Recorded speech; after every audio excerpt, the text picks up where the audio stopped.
বরিশাল নগরের নির্মাণাধীন বিভিন্ন ভবনে সতর্কীকরণ সাইনবোর্ড টাঙাচ্ছে বরিশাল মেট্রোপলিটন পুলিশ। নতুন ভবনে সম্প্রতি চাঁদাবাজির হিড়িক ওঠার অভিযোগে অপরাধ দমনে পুলিশের এই পদক্ষেপ। নির্মাণাধীন ভবন মালিক ও পুলিশ জানায়, এলাকা ভিত্তিক কিছু চক্র ইট, বালু, রড, সিমেন্ট কিনতে বাধ্য করাচ্ছে ভবন মালিকদের, যা প্রকৃত বাজার মূল্যের চেয়ে বেশি। অভিযোগ, এলাকা ভিত্তিক প্রভাবশালীদের ছত্রছায়ায় চাঁদাবাজির নয়া কৌশলে দিশেহারা ভবন মালিকরা। এই ধরনের সিকিউরিটিমূলক যে ব্যবস্থা হচ্ছে, এটা অত্যন্ত অভিনন্দনযোগ্য একটা বিষয়। এটা আমাদের জন্য খুবই ভালো হবে এবং আরও যারা করবে ভবিষ্যতে বাড়িঘর, তাদের জন্য খুব ভালো হবে। কোনো ধরনের চাঁদাবাজি যদি আমরা অভিযোগ পাই বাড়ির মালিক থেকে, তাহলে তাদের বিরুদ্ধে, সেই চাঁদাবাজদের বিরুদ্ধে কঠোর আইনগত ব্যবস্থা হবে।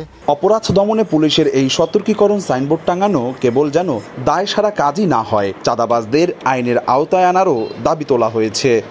নগদে 500 টাকা বা তার বেশি পেমেন্টে পেতে পারেন ঢাকায় জমিসহ 20 কোটি টাকার পুরস্কার।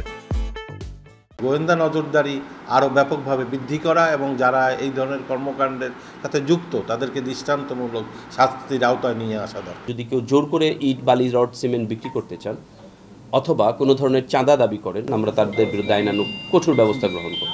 বরিশাল মেট্রোপলিটন পুলিশের তথ্য মতে, মেট্রোপলিটন আওতাধীন 4টি থানায় 526টি নির্মাণাধীন ভবনে এ সতর্কীকরণ সাইনবোর্ড টানানো হয়েছে। অপূর্ব অপু, সময় সংবাদ, বরিশাল।